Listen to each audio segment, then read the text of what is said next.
One man's vision of the ultimate survival retreat has become a reality. The survival condo is a luxurious underground bunker, complete with every imaginable amenity and designed to withstand the worst-case scenarios.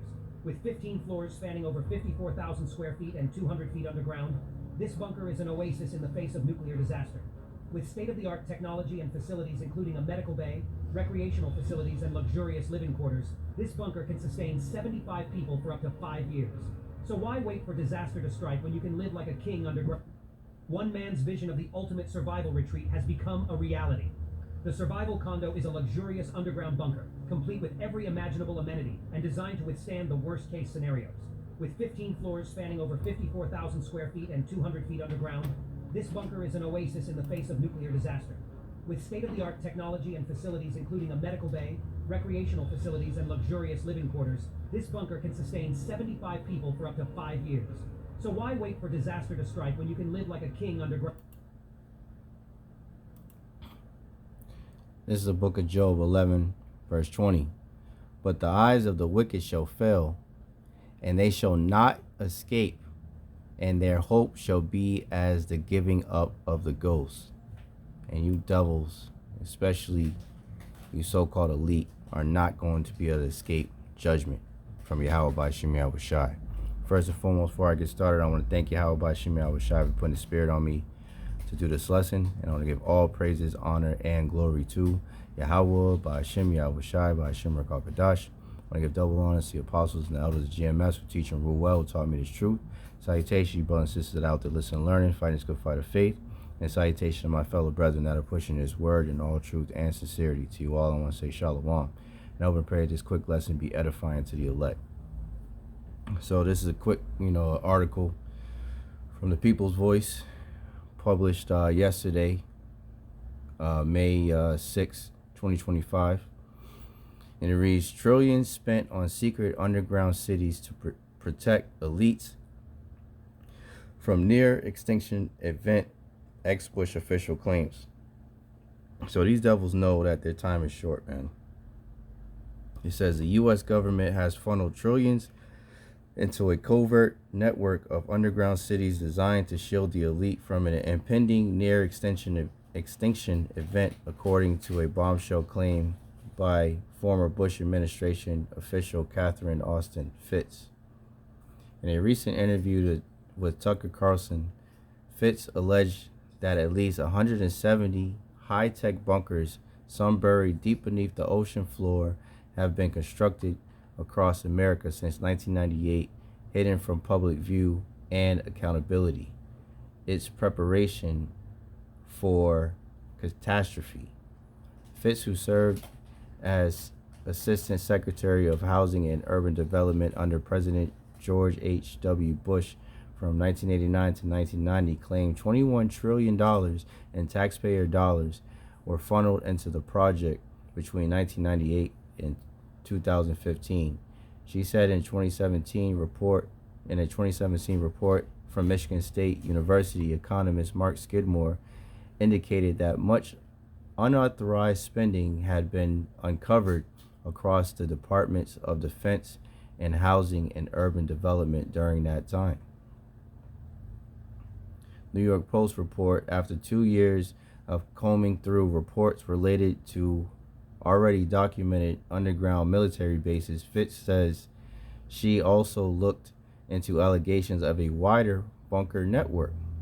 Comparing her research against the missing cache, Fitts said she was able to make a guess about how many facilities there really are. She claimed the 170 only applied to bases on U.S. soil and around its coastline, alleging that more exist across the world and the bases are connected to by an elaborate transportation system, she added, while claiming they are powered by a secret energy system known only by the military.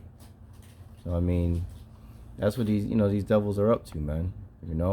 That's pretty much it on that. I just wanted to read that real quick. But you devils are not going to escape, man. You devils are through, and there's nothing that you can do about it. This is the book of Amos, chapter 9, And I'll start at 1. It says, I saw the Lord standing upon the altar, and he said, smite the lintel of the door, that the posts may shake, and cut them in the head, all of them, and I will slay the last of them with the sword. He that fleeth of them shall not flee away, and he that escapeth of them shall not be delivered. Though they dig into hell, right, down into the, deep into the ground, like this video. One man's vision of the dig deep into the ground, right? Though they dig into hell, thence shall mine hand take them, right? Because as the scriptures say, where is it at? Jeremiah 16:16, behold, I will send for many fishers, saith the Lord, right? Because at this time we are fishing for the elect, right? Fishers of men. And they shall fish them. And after will I send for many hunters, right? When those elect brothers get that spiritual power, it's going to be like a bunch of bright burns for you brothers and sisters that seen that movie. And they're going to hunt these devils down. And they shall hunt them from every mountain and from every hill and out of the holes of the rocks. Now, what did the Lord say? What did these devils say? Let's before I jump the gun, let's finish this. Amos 9:2. Though they dig into hell, then shall my hand take them. Though they climb up to heaven, right, space stations and what have you, thence will I bring them down. And though they hide themselves in the top of Carmel, which is a mountain range in Israel, I will search and take them out thence. And though they be hid from my sight in the bottom of the sea, thence will I command the serpent, which is Leviathan, and he shall bite them.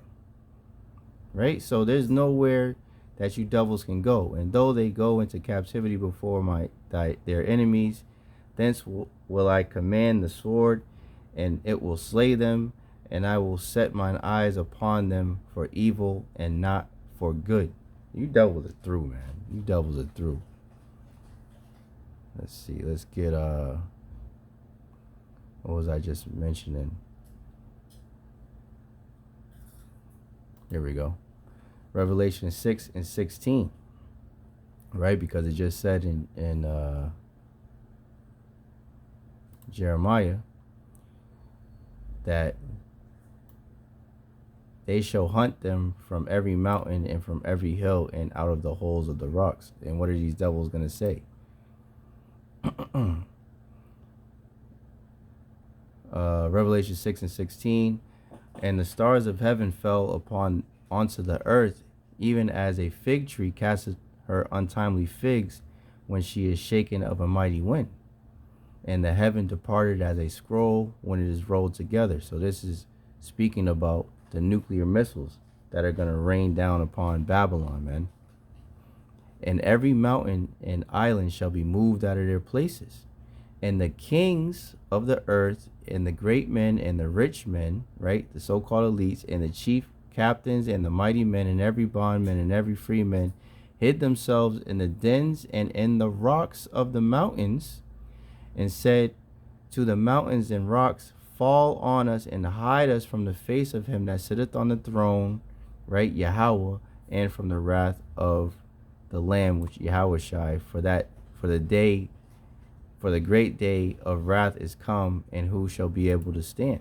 So they're going to say, hide us, from that wrath, but they're not going to be able to escape. There's nothing that they can do to escape this judgment that is coming towards them, man.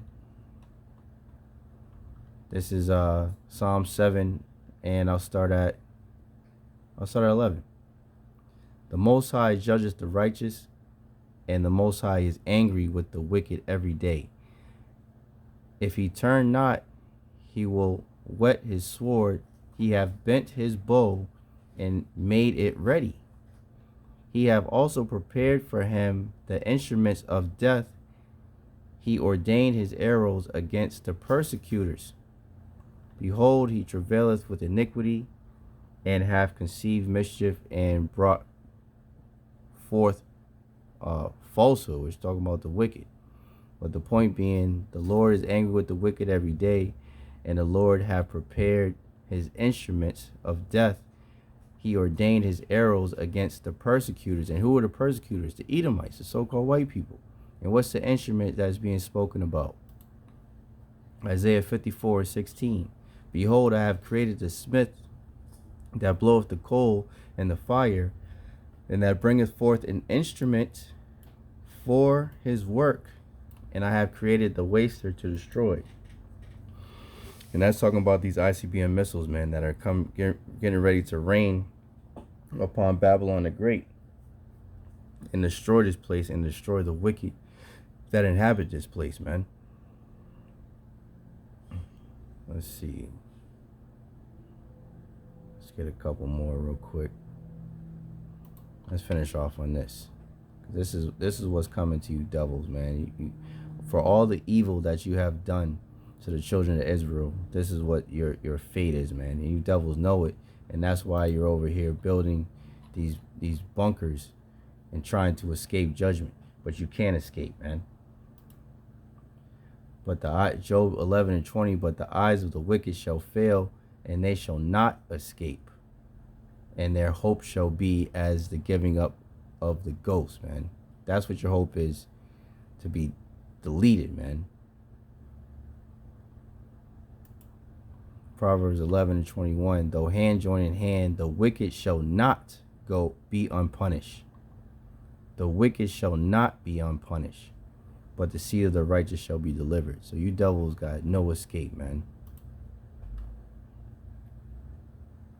This is Psalms 149, and I'll start at 5. Let the saints be joyful in glory. Let them sing aloud upon their beds. Let the high praises of the Most High be in their mouth, and a two-edged sword in their hands, to execute vengeance upon the heathen and judgments upon the people, to bind their kings with chains and their nobles with fetters of iron, to execute upon them the judgment written. This honor have all his saints. Praise ye the Lord, Yahawah, Bahasham, Yahawashi. So as the nuclear missiles are raining, and you escape, you elites escape, you know, that judgment, so to speak, or you escape those missiles, you're just being left for the hunters to come and hunt you down and put you directly into captivity, man. That's you devil's future, man. You so-called elites, man. So I hope and pray this quick lesson was edifying to your elect. In closing, I want to thank Yahawah, Bahasham, Yahawashi once again for putting the spirit on me to push the button. And I want to give all praises, honor, and glory to Yahawah, Bahasham, Yahawashi, Bahasham, Rakakadash. I want to give double honors to the apostles and the elders of GMS who teach and rule well, who taught me his truth. Salutations, you brothers and sisters that are out to listen and learning. Fighting this good fight of faith. Keep fighting, keep striving, keep pushing. We're almost out of here. Salutation, my fellow brethren that are pushing this word in all truth and sincerity. To you all, I want to say Shalom. I want to say Abba Babal, Abad Esau Edom, and Kwam Yasharallah. Hey, Shalom. To the next one.